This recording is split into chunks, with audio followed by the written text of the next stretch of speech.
Hey, good morning. It's Meg Riley, and you're here with The VUU.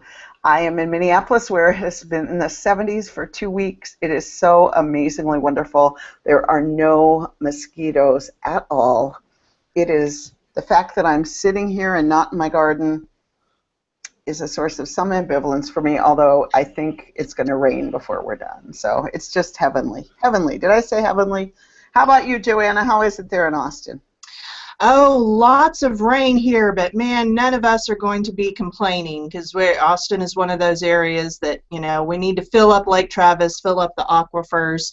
I wish I could say the no mosquitoes. I've been chasing them around my office, or they've been chasing me. Out here in Ann Arbor, we're beginning to get some really, really nice weather. It's been warmer, but it's been rainy, and everything just kind of went pop with the green over about a weekend. It just exploded, so that's really good. And I realized all my rain barrels cracked yesterday over the winter. They got frozen and cracked, and so I'm now in the process of replacing all my rain barrels. That was a bummer.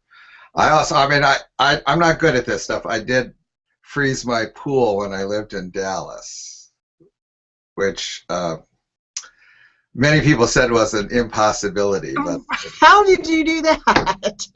Senator Inhofe says a lot of ice cubes. But anyway, I managed to do that one year. That was dumb. So today I'm, after this I'm going to go off to the store and start buying plants and planting things and replacing some of the bushes that died over the winter, because some did. But other than that, it's good. Oh, I went to a great Black Lives Matter demonstration in Ann Arbor on Friday afternoon. We marched through downtown, and the best part was we marched down Main Street, which is just 4 continuous blocks of restaurants with outdoor sidewalk seating, and it was 7 o'clock on the Friday night of graduation weekend. And so it was packed down there. So there was your town is like half the college, right? I mean, how big is the school? Well, the town is 110,000 people. And how big is the school? Residents, and the school is about 36,000. Okay, so yeah. Yeah, so. Yeah, pretty significant. It's very clear when the school is not in session. Yeah, and enjoyable. Yeah, exactly. Just traffic, I mean, not human. Yeah, hey, Bob LaValle, you still used to live in Boston. This is all like, it's tiny. Yeah. So Bob LaValle's coming out from behind the chalice today. Stepping out from behind the curtain. Please don't ignore that man behind the curtain. It's 70 degrees and sunny in Buffalo. Lovely. Suddenly there are leaves. Suddenly the leaves happen. Shade happens. Yeah, and we had a Black Lives Matter protest on Sunday. Also beautiful weather, and it was not super well attended. Maybe only about 35, 40 folks, which is disappointing in a town like Buffalo. But I don't know if the good weather worked against us or for us. But we did have this interesting thing where we were at an intersection, a pretty major intersection on the east side of Buffalo, which is a predominantly African-American community. And we were not in the street, we were on the corners, but we were definitely slowing traffic down just by our presence, people looking and honking and so on. And all of a sudden we noticed that all the traffic stopped.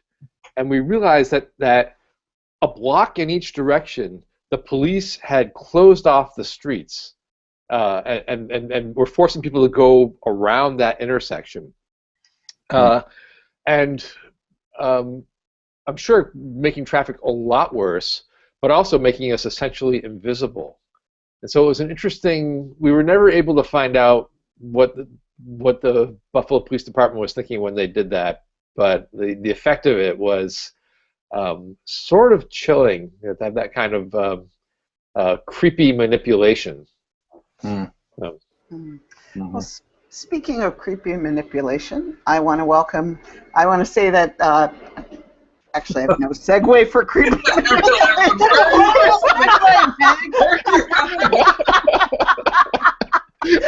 let me take over. Go ahead, introduce me now, Meg. Roll the tape back. Failed segue. There you go. Worst segues in history. I have no idea why I said that. I wanted to mention that a number of our guests, or of our regulars, are not able to be here today, so we are missing you wherever you are. I hope you're happy. Was that manipulation right there? I want to welcome our guest, Sean Dennison, who's here to talk about Cabaret Church today. Hey, Sean, we'll get to Cabaret Church, but how's life where you are? Good. I'm in my very sunny office in McHenry, Illinois. It's about 70 degrees, heading up to 80. Going to be like summer all of a sudden, except that all the trees are spreading their pollen around, and so we're all suffering our tree pollen allergies in the midst of the sunny, beautiful days. But other than that, things are good. You're muted, Meg. I'm really glad you could be here. So I wanted to say maybe this is the segue from, what was it, creepy manipulation. No, I went yesterday in Minneapolis. There was the city council had hearings about our spitting and lurking ordinances. We have a spitting ordinance that goes back to 1898. I forget what disease it was related to, but it was allegedly related to. And of course, you know how ordinances like that are used. We have all kinds of people. The Department of Justice came through, the ACLU have been looking at the racial disparities and how these are enforced. So people testified, and I decided I might as well once I was down there. I didn't look very professional because I went at the last minute. But yeah, everybody just kind of stood up. Nobody spoke for it. So I think it's a tiny first step, and I think that I can't imagine, there's going to be another hearing in 2 weeks, I can't imagine that at least spitting and lurking will be decriminalized.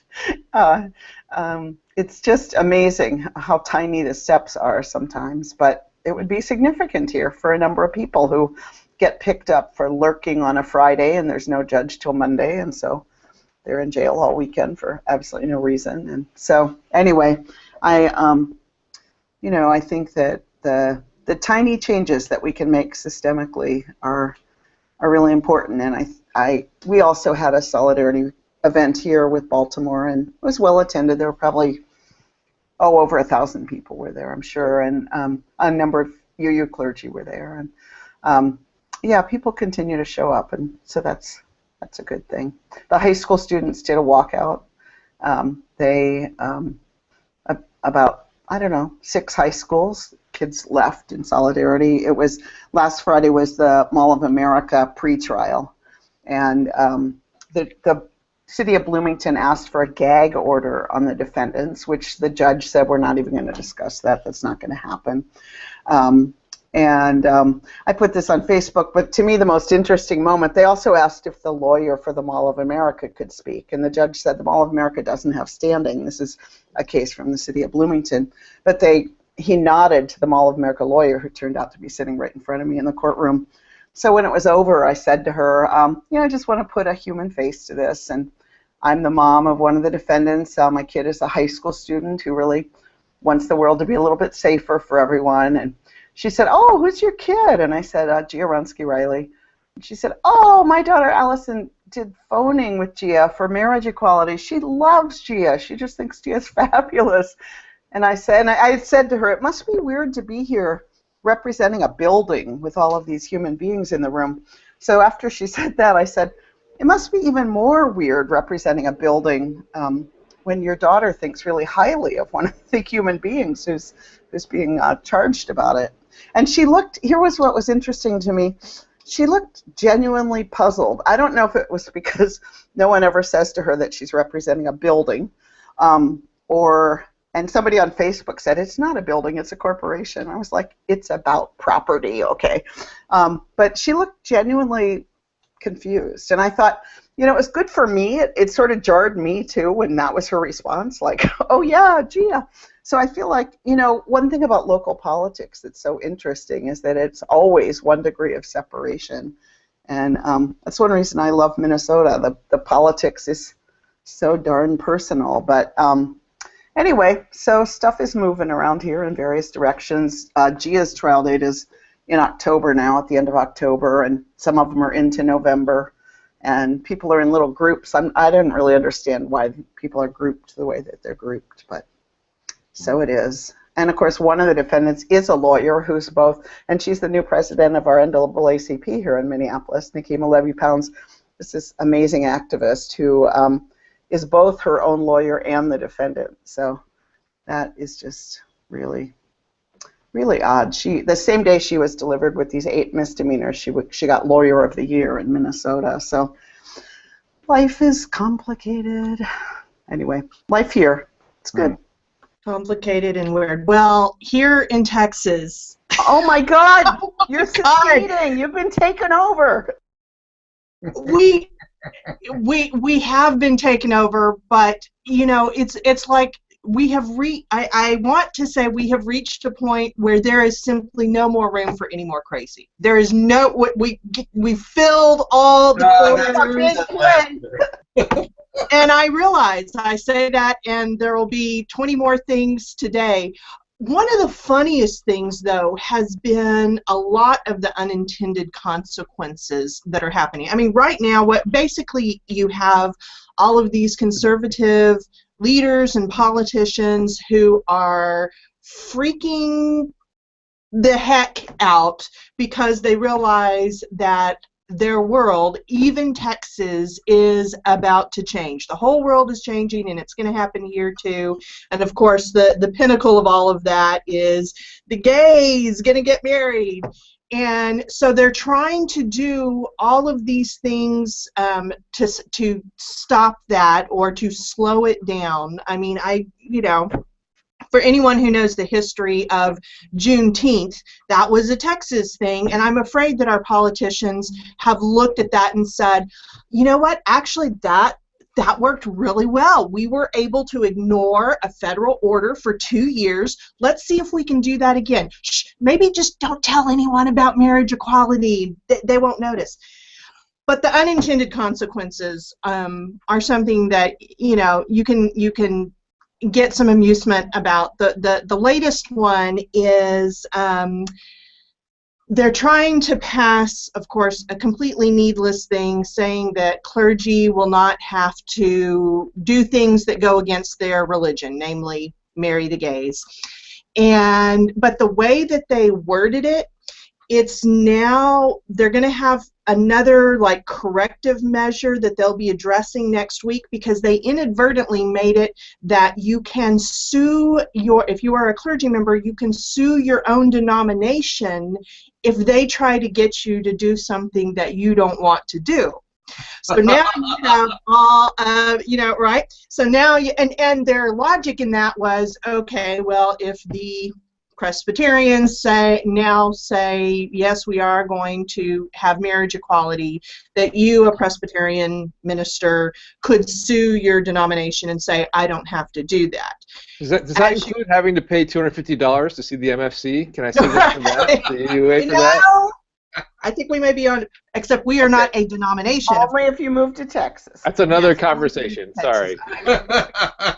Come on in, the water's fine. Anyway, so it is, Molly Ivins, when she was, I think it was when one of the Bushes was about to take office, she said something about nothing but good times ahead, just looking at all the craziness. So I have reached the point where I have gone past despair, and I'm popping popcorn and just deciding to have a ringside seat and watch the crazy. Now, are you sure they don't want people to sue the? I mean, I wonder if they want to sue people to sue the Presbyterians. Oh, I think they quite possibly do, but the problem is now you have all of these denominations who are screaming bloody murder and saying, oh, no, you can't, and that's of course where the money and the power and all of that good stuff is. Talk about church-state issues. I mean, right. Wow. Right. I mean, that's the thing. I mean, and of course, the underlying thing under this is that this is so incredibly, against the Constitution, un-American, all of those things, to say we, the government, are now going to really get right up all in your religious business and say that you, a minister, can sue your own denomination. I mean, you know, when you think of the hierarchical, you know, churches, I mean, I would imagine that they are really screaming, and they are.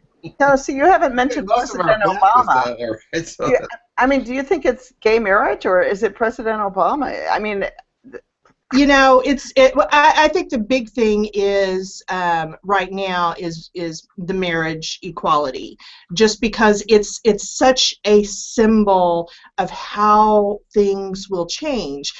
Obama, you know, they can hate Obama and all of that, but it doesn't mean that the county clerk right here is going to actually have to do something that they really don't want to do. And with marriage equality, that's how they see this. But yeah, Obama, I can't even get, you know, I just need to never say anything about Texas governors again, because I can remember when Bush was first elected governor, and I was like, oh, nothing could be worse than that. And then we got Perry, and I knew that no governor could be worse than that. And now we're actually, when Perry is the person that's like speaking common sense and saying, oh, I really don't think that we should call in, you know, our guard against our own country. But I have, you may have seen on Facebook, I have issued a statement announcing to President Obama that we will greet him as, we will greet his forces as liberators. You know, we will knock down the necessary statues. He can put a flag over our country. that big one of Sam Houston on the way to. Right. That huge. why not another flag? Right. Why not? One more flag over Texas. Well, you give us all something to look at, although, Lord knows, there's stuff going on everywhere. Sean, Yeah. what's going on in Illinois? Don't hear much from you guys these days. Well, we basically elected a Scott Walker clone to the governor's chair, so lots of hideous ideas rolling out of Springfield that we're trying to figure out what to do about and what's actually going to make it through the legislature and all of that. But a lot of budget talks, a lot of talks about cutting all sorts of services, all services to anyone between the age of 18 to 21 that has been in the foster care system. They will now receive no more, they'll just be cut off at 18.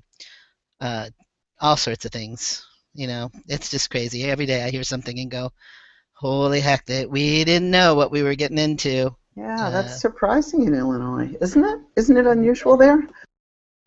It depends on what part of Illinois. The state's always been split between the conservatives and the liberals, and the conservatives have often gotten the upper hand at state government, whereas at the city and county level, you get the Democrats. So it's not terribly unusual, but it's not going to be an easy, hopefully only 4 years. Yeah. Same punitive stuff. Yeah. Just ugly.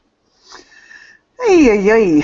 Well, so Cabaret Church is exciting, but let's just say as part of your introduction that besides being minister at the Tree of Life, you are the prestigious Berry Street address deliverer this year at GA. I sure am. Are you nervous yet, or are you just waiting to be nervous till closer? I'm so nervous. Yeah, it all hit about 3 weeks ago.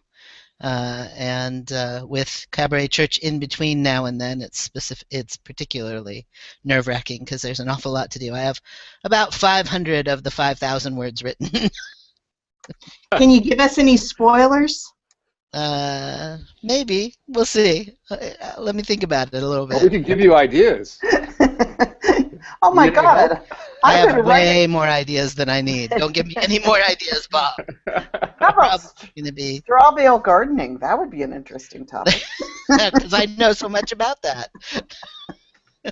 I'm doing it, and it's right outside my window. And one thing they don't tell you so much, it doesn't smell super great as you're getting those bales going, but it'll be good.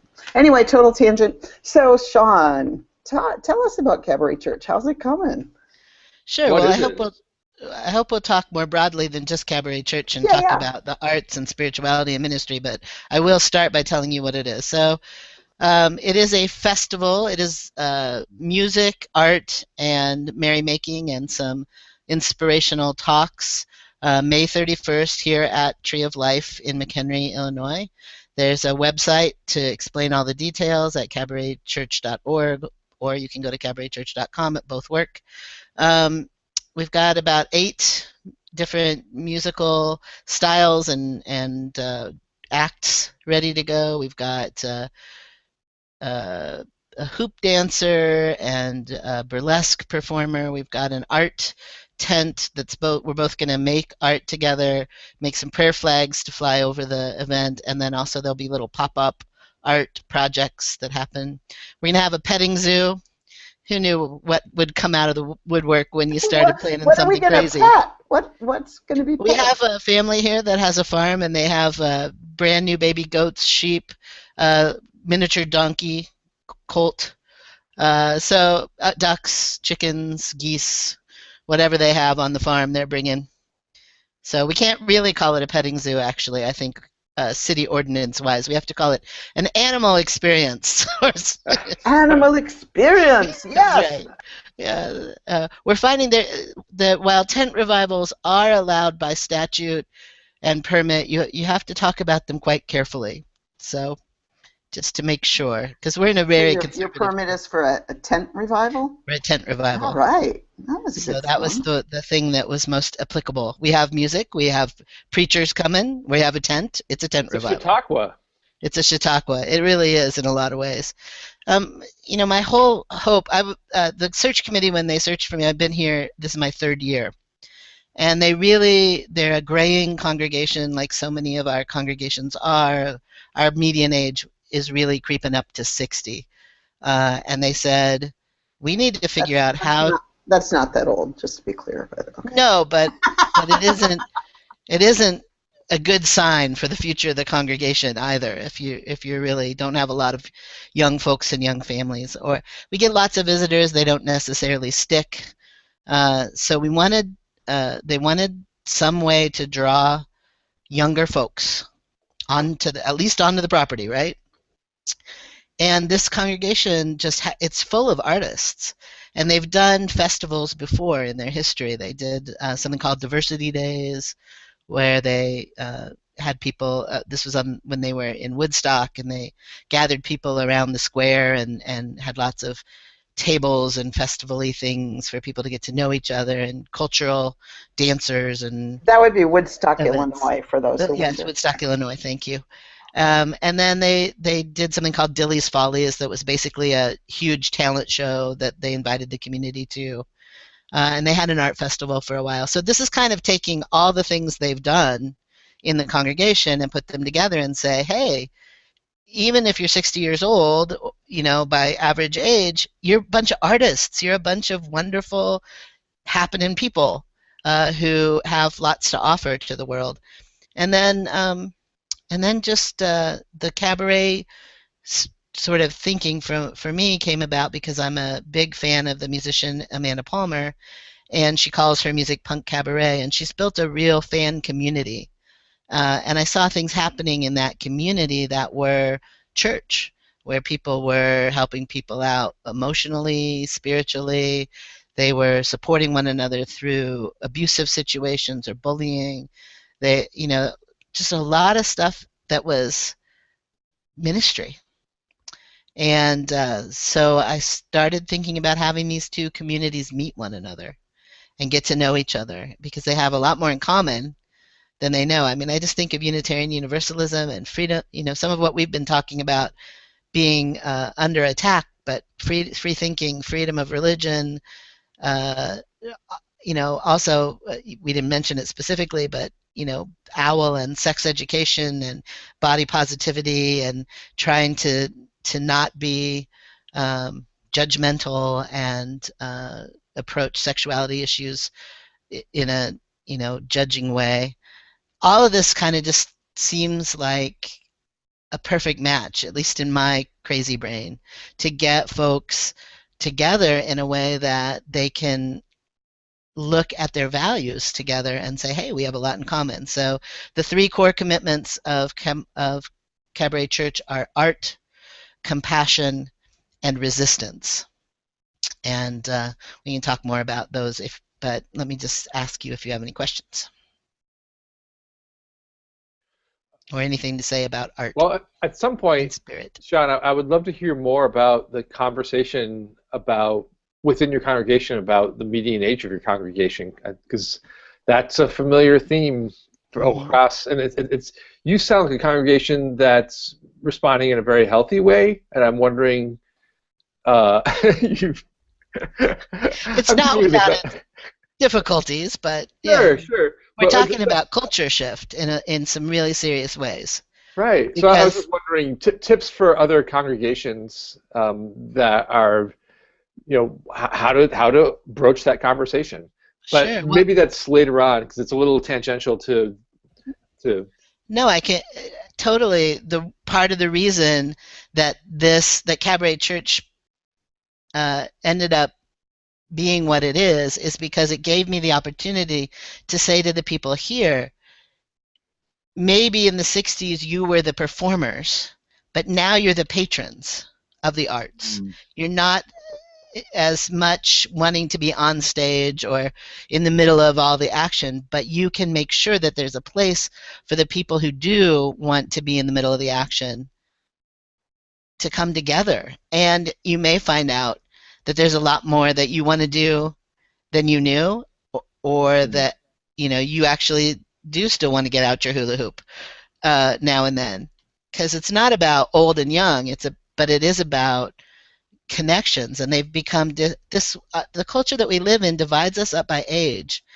I mean, about half of my congregation live in 50 and over communities. Wow! So they don't even have neighbors that have kids. They don't, their families are far away.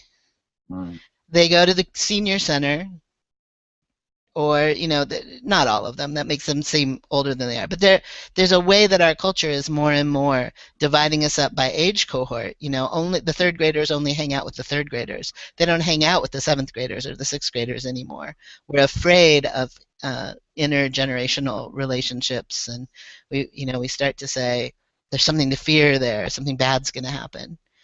And church is one of the few places where we don't buy into that. We say, no, an 80-year-old and an 8-year-old sitting down and talking together is exactly what we're about. And so this is a way of sort of structurally getting people, like I said, at least on the property, so we can start to build relationships across generation. Because literally they weren't here. There are very few people under 40. They think I'm young. I'm going to be 50 in November.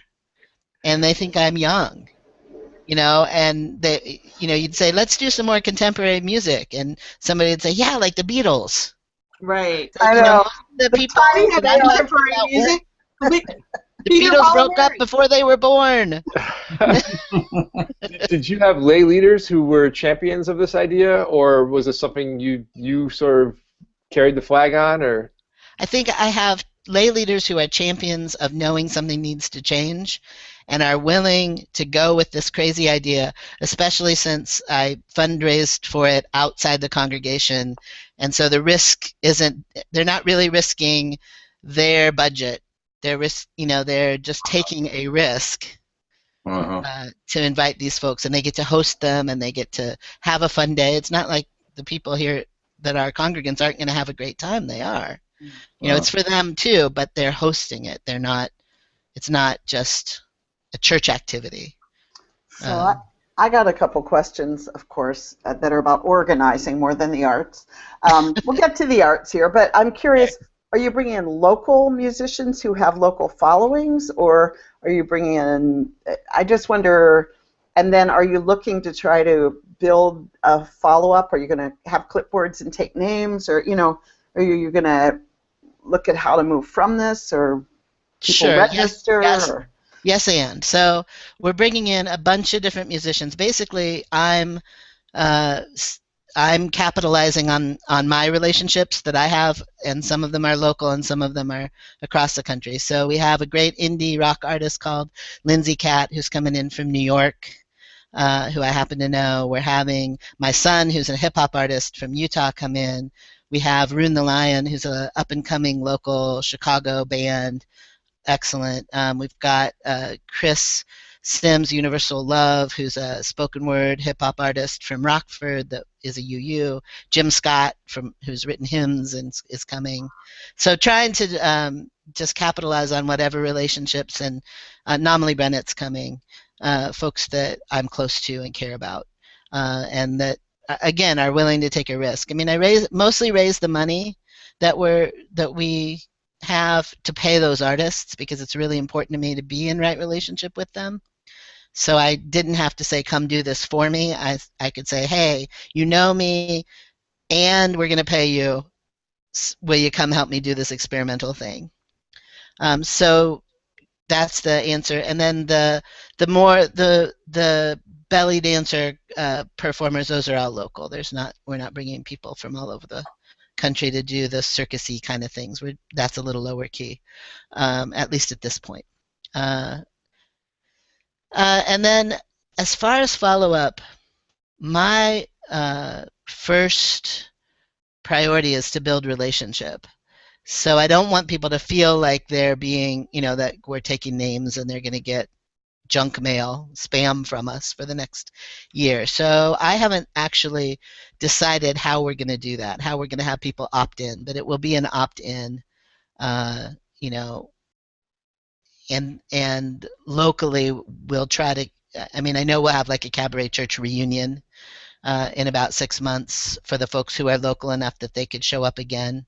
I don't know, we have some folks coming in from pretty far away, Indiana, Illinois, Iowa, Wisconsin, Minnesota, so sort of regionally. So I don't know how many folks would be able to get together again in 6 months just to then talk about what's next and just to be with each other again and see what the spirit moves, how the spirit moves among us. But yeah, I really don't want it to feel like we're not proselytizing, because that's proselytizing, not how you say it, but how other folks sometimes say it, where they're not actually building relationship. Our fear of proselytizing is a whole other thing, but that's why I'm focusing on, let's get to know these folks. Let's let them get to know us. Part of the idea of having UU ministers give little inspirational talks on the core commitments, the art, compassion, and resistance, is so that folks who don't know what a UU is but came for good music and some fun circus acts get to hear a little bit about us and why we care about these things. I think Unitarian Universalism is a perfect match for this sort of punk cabaret generation of sort of do-it-yourselfers musically, do-it-yourselfers spiritually. I feel like, if they knew that they could do that within community, that would be even better. But there's a lot of folks out doing it. I guess Burning Man is their community, is some of their community, but that's once a year.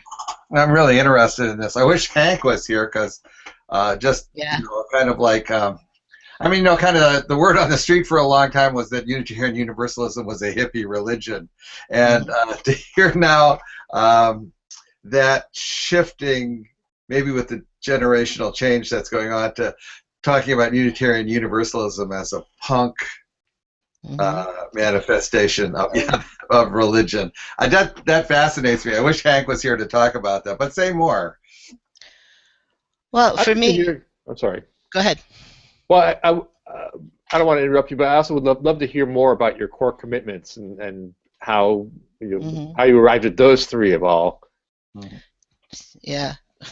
Sunshine is kind of crazy in my office at the moment. I'm trying to find a way not to have a big glare on my head.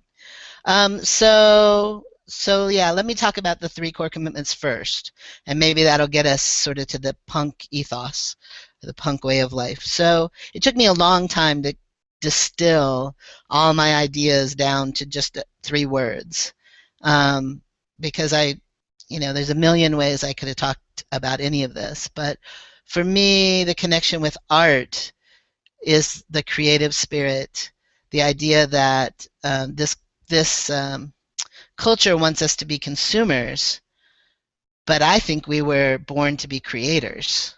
And I think Unitarian Universalism has had a lot to say about that in the past, but we haven't said a lot about it really since I entered the ministry 15 years ago. It's it's a lot about thinking and not so much about making or creating. So I wanted to reclaim some of that. Compassion, I mean, from Karen Armstrong's Charter for Compassion and the book that followed that, compassion's become kind of a buzzword in the culture, and I think it is core. If you say the inherent worth and respect the inherent worth and dignity of every person, that there's compassion there. There's compassion throughout our principles, and so that seemed a meeting place for these 20-somethings that are, their spirituality is a lot through TED Talks and online stuff, and compassion, that's where it's happening. You've got a movement for compassion online.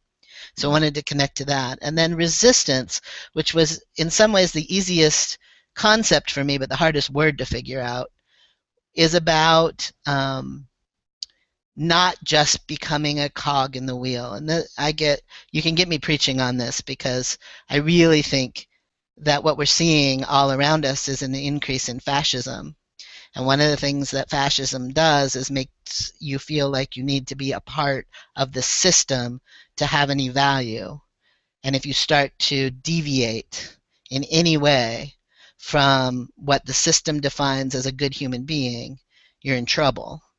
And so resistance becomes spiritual work for me, to not be a cog in that wheel that is mowing down people because they're not good enough. Their lives don't matter, right? So resistance to all of that, to anything that would devalue a human life, to anything that would tell you that you're only valuable as much as you can form. And so that's where the word resistance comes from. So art, that creative, joyful, expressive freedom. Compassion, that being with one another and having each other's back and supporting one another with kindness and care. And then resistance to all the stuff that wants us to buy into a system that doesn't value some folks. And as soon as you step, I mean, it's yeah, I think you get it. I'm trying not to go on to the next paragraph of the sermon. Sean, what's the for you, what is the intersection or the meaning or the value of where art and spirituality meet? So when you look back and you read philosophers of art and then you read theologians, they have so much in common. They talk so much about inspiration. Both art and religion or spirituality are based on this idea that you will be inspired by something greater than your own ego, right? So beauty, God, I don't care what you name it.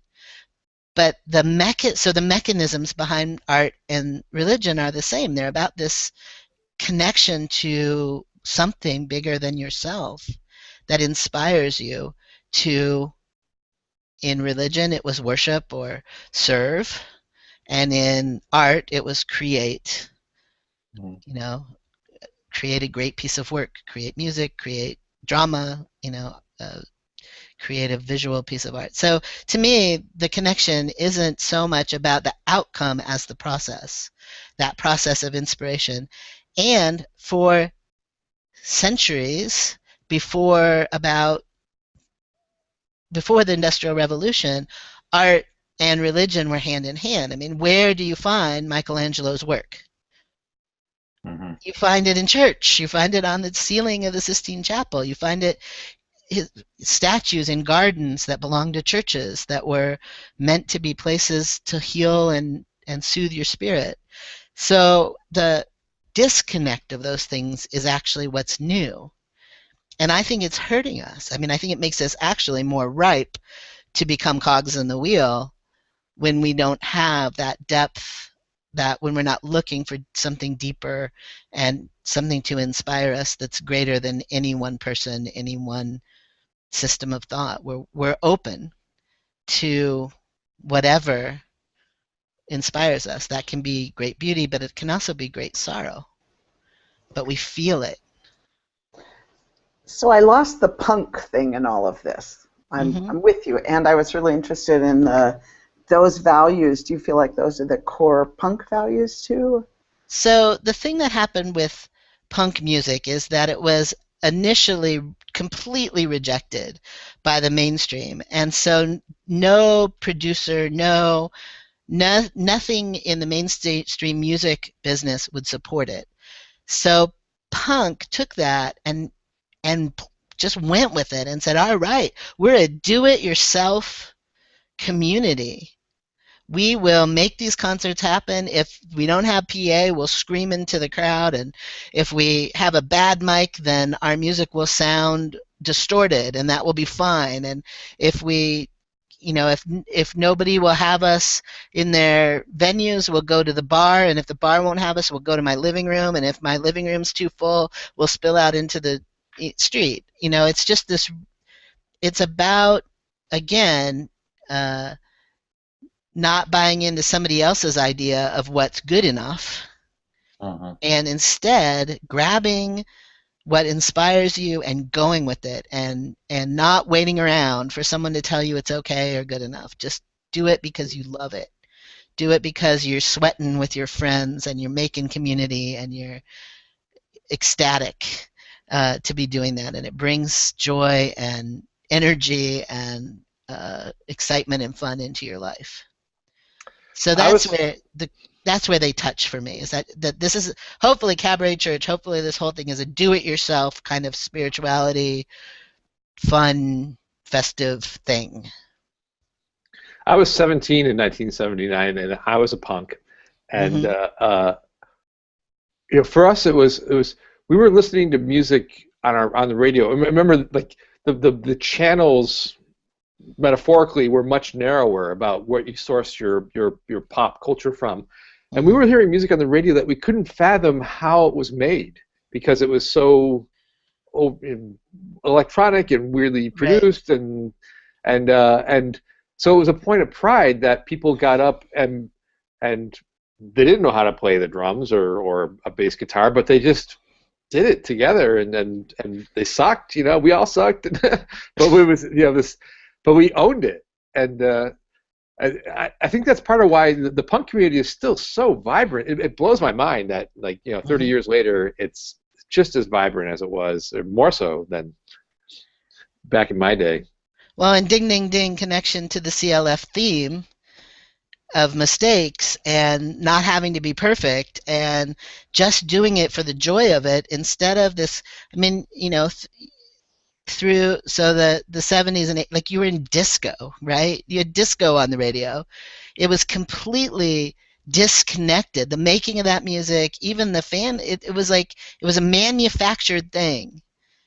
And punk, on the other hand, was this do-it-yourself thing. And so I'm thinking, but if you do it yourself, you're gonna mess up. You're not gonna sound perfect. It's not gonna have, like. I just think of disco as having that synthesized rhythm that never varies, right? It's perfect, and in some ways it's really boring because it's perfect. Nope. Whereas punk was exciting, and you never knew what was going to happen. You didn't know if someone was going to end up bleeding, or everybody was going to end up laughing. You just you went with that, and you went with the idea that it's okay if it's not great, if it's not perfect. In fact, it's better if it's not perfect. Okay, so Sean, Unitarian Universalism. It's graying. It's we're cutting programs right and left. A lot of people wondering if it's even going to survive. What would the punk ethic do with that? Well, in some ways I don't know because it's that unpredictable. I can't say there's a 3-point program and that's what it would bring, because the whole point is that you don't know. You make it up as you go along. So all I can tell you is that Unitarian Universalism would have to get a lot more comfortable with messiness, with experimentation, with things that only work for a while. And, you know, maybe this project works for 2 years and then the technology, you know, is it's MySpace and nobody's there anymore. Everybody's moved on to the next thing. And so the idea that institutions have to last forever and be, you know, I don't know, be transcendent of culture is going to have to shift. Yeah, that's such a great point. I think that would change things right there, is to get rid of this idea that just because something doesn't last forever means it was a failure. And yet we've done that over and over. We point to certain programs and we say, yes, well, you know, it worked for 20 years and then it stopped working, so it was a failure. Really? 20 years of success isn't suddenly summed up as failure, because it doesn't exist anymore. At the same time, I think you have to thoroughly invest in what you are doing. You can't be only partially, you know, the punks, the reason they're still here, like Bob said, is because they were thoroughly invested in that culture, in doing it themselves, in those relationships. It wasn't just about the music. It wasn't just about the concerts. It was about each other. Total and so commitment. that's, you know, you can't also half-heartedly say, well, this is only going to last for a couple years, so we don't have to really do it well or put our heart into it. It's a balance. It also would be Unitarian Universalism that like punk, is much more visceral rather than intellectual. Absolutely. One of the things I think that's true for us baby boomers is that, and maybe it's just the time of life, is that after a while you switch from an innovative energy to a perfecting energy. And I see that a lot in our churches right now. It's kind of like we've been doing this long enough that we can really get to a perfect worship service. Really, you know, the talk about quality in worship, you know, quality excellence in ministry, quality. Excellence. It's all about getting these things. You know, I think even the whole switch to policy governance is involved about, like, we've been doing this long enough now, let's really focus in and do it the best way possible. And it's perfecting, which is, you know, not a bad thing, but it obviously has a time, you know, a expiration date on it, you know, because human beings have expiration dates on them. You know? But there's certainly a freshness date too on people. That's, you know, one of the reasons I decided to go with sort of a one-day festival event in the summer, early summer, was I'm not trying to make our worship service Cabaret Church every week. I don't like to take things away from people. If what is working, if you are perfecting it and therefore it's working for your core group of people, you don't just take it away and say we're not going to do that anymore. But you add possibilities, you add intriguing, interesting things, and then you make connections. And my hope is that the connections we make, they'll change the worship service over time a little bit. We'll get different music, or we'll get something more heart-centered or visceral than intellectual sometimes. But we're not saying you can't have Bach anymore. You have to have, you know, Amanda Palmer or the newest, you know, whoever the newest popular One Direction, you know, whatever it is. You get to have both. And what I'm trying to say to my congregation is you're responsible to make sure that you don't always like what happens in worship. Because if you always like it, you're excluding the people it doesn't work for. So when you come up to me and you say, oh, that really didn't work for me, you know, that really didn't work for me, I'll say, great, I hope it worked for someone else in the room. Why don't you talk to some other folks and see if anybody, you know, maybe it was a total failure. Maybe it didn't work for anybody. We need to know that too. In CLF, of course, people are talking on the side. So, you know, our first week of mistakes, what do we use? Amanda Palmer's Play Your Ukulele song. I mean, you know, and which is all about just do it, you know, and the comments were hilarious. I mean, it was like, I love this, I love this, I love this.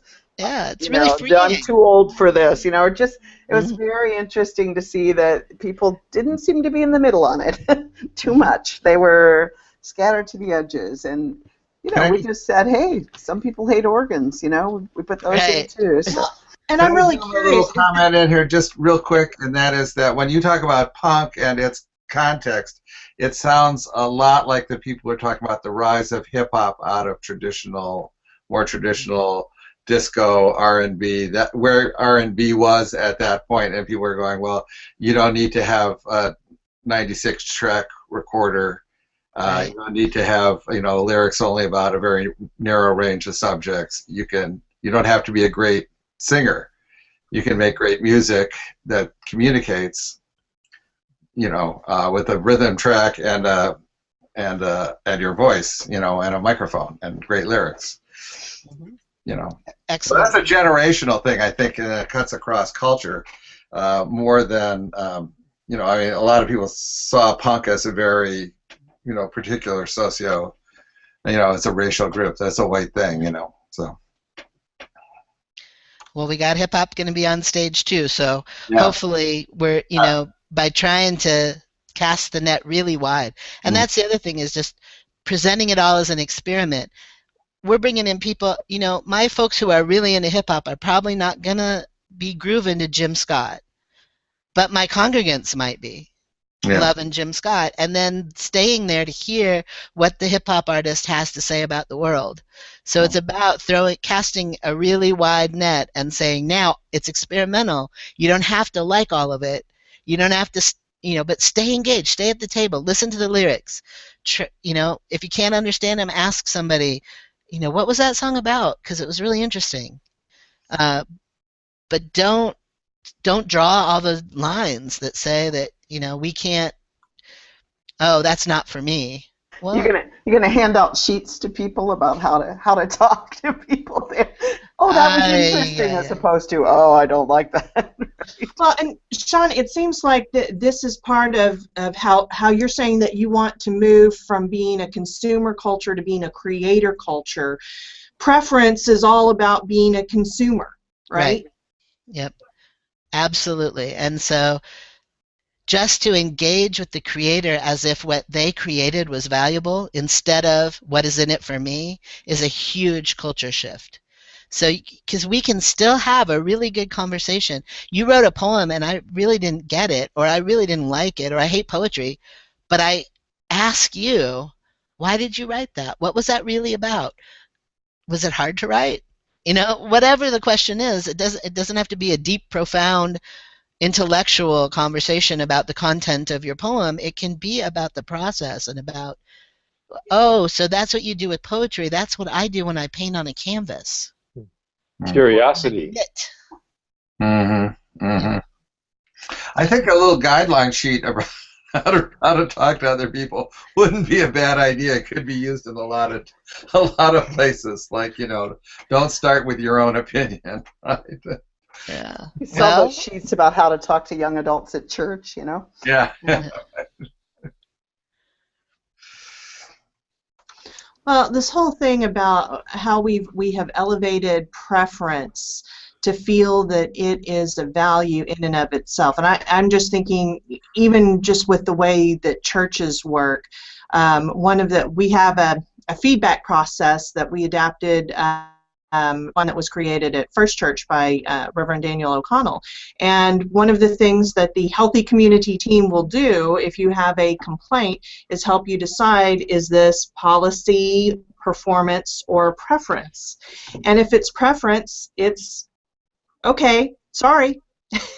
Yeah. Because we have, yeah, but what a countercultural thing for any church to do, or this with Cabaret Church of saying, okay, but we're not going to separate ourselves because of preference. That's something, frankly, that's pretty low on the maturity scale, and it's going to keep us away from learning really cool things and being exposed to new stuff. Well, and the difference sort of historically between how art worked and how religion worked is religion made you choose only one way. But the arts, we acknowledge that the arts are a response to life. The arts are, and there's lots of ways to respond. You can respond by dancing and moving. You can respond by painting. You can respond by writing words. You can respond with, all these different ways. We don't say, well, you're not a good, we don't say the painters can never talk to the musicians because they're a different denomination. They're not seen as connected. So if we could bring that back into our spiritual lives, especially as UUs who say we're going to respect their own journey, because I just go into so many UU churches, and if you say God, somebody's mad at you, and if you don't say God, somebody's mad at you because they want you to always use their language and always frame things in the way that's comfortable for them. The arts are actually about making you uncomfortable in some ways, but people don't use that as an excuse to stop being in relationship with each other, or I don't correct a painter because of what I know about poetry. Right. But I'll never forget. I mean, this was so instructive to me. Kendrick, my ex, is a painter, and one time she did an artist talk after church, and I kid you not, this guy said to her, sitting talking, he said, that lower right-hand side should be purple. I mean, it was so helpful for me because I was always facilitating things about racism and homophobia, and to see exactly that same kind of energy, that should be purple. And Kendrick, who is not UU and was a kindergarten teacher, smiled at him and said, sounds like you want to make a purple painting.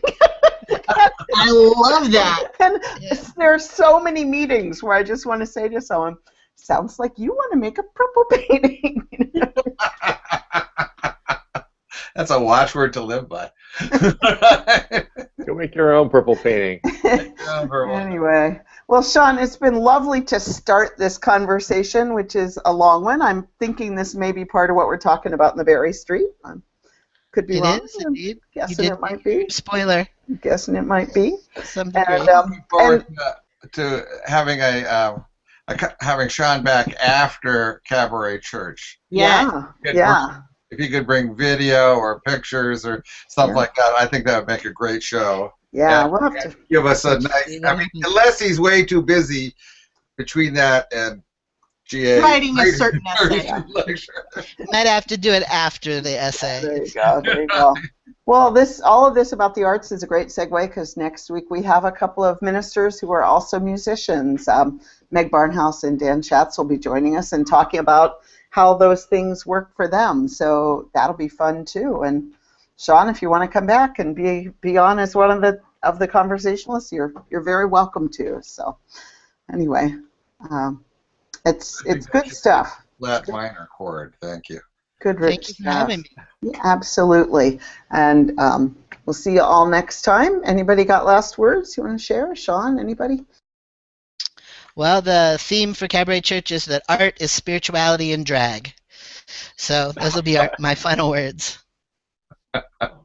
Great.